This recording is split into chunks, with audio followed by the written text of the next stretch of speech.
2022-এর পর থেকে আমরা খুব দেখছি যে হঠাৎ করে কোলাপস করে অনেকে মরে যাচ্ছে, পড়লো ধপাস শেষ। This is exclusively because of the cardiac arrest. এই যে কার্ডিয়াক অ্যাটাক, এটা কেন হচ্ছে এবং ধীরে ধীরে বাড়তে বাড়তে কোথায় এসেছে সেই স্ট্যাটিস্টিক্স আমাদের কাছে আছে ভীষণভাবে। যারা ডাক্তারবাবুরা রেগুলার প্র্যাকটিস করছেন, প্র্যাকটিসের মধ্যে আছেন, বিশেষ করে যারা জেনারেল ফিজিশিয়ান এবং কার্ডিওলজিস্ট, তারা খুব ভালো করেই জানেন যে আমরা কি পাচ্ছি এবং কি দেখছি এবং কেন দেখছি এরকম। এটা থেকে আমার একটা ছোট সাজেশন আছে। এটা হচ্ছে কেন সেটার একটা ডেফিনিট রিজন তো আছেই, সেটা আমি দিয়ে দেবো পরে আপনাদের কাছে, নিশ্চয়ই রেলিভেন্ট পেপার থাকবে, আপনারা চেক করে নেবেন। কিন্তু যেটি দরকার, যেটি জানা দরকার আপনাদের, সেই জন্য এই তথ্যটি আপনাদের কাছে পৌঁছে দিতে চাই।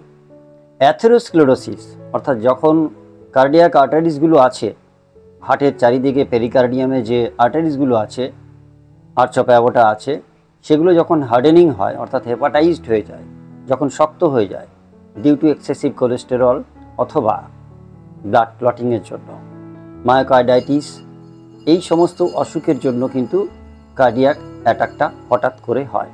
এই কার্ডিয়াক অ্যাটাকটা হওয়ার আগে কিছু সিমটমস অ্যান্ড সাইন্স আমরা দেখি পেশেন্টের মধ্যে। সেটা হচ্ছে যে হঠাৎ করে তার মাঝে মাঝে ভীষণ উইকনেস ফিল হয়।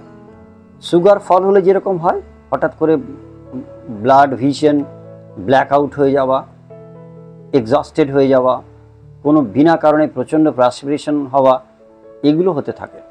এই পেশেন্টগুলোর আরেকটি সমস্যা দেখা যায়, সেটা হচ্ছে স্টেয়ার রাইডিংয়ের সময় অথবা কোনো কারণে যদি হাঁটতে বলা হয়, বেশি দূর হাঁটতে পারে না, তার মানে তার কার্ডিয়াক অ্যারিদমিয়াস দেখা দিয়েছে, মায়োকার্ডাইটিস দেখা দিয়েছে, অন্যান্য কমপ্লিকেশনস হার্টে তার দেখা দিচ্ছে। তো প্রিকশন হিসাবে আমাদের হোমিওপ্যাথিতে কিছু ওষুধ আছে এবং তার কিছু ম্যানেজমেন্টও আছে।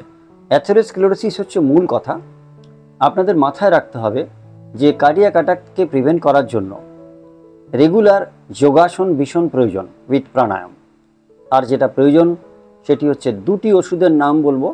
এই ওষুধের নামগুলো কিন্তু ডাক্তারবাবুদের সঙ্গে কনসাল্ট করে আপনারা অবশ্যই নিজেরা ইউজ করবেন, তাতে অন্তত এই হঠাৎ মৃত্যু আটকাতে পারবেন।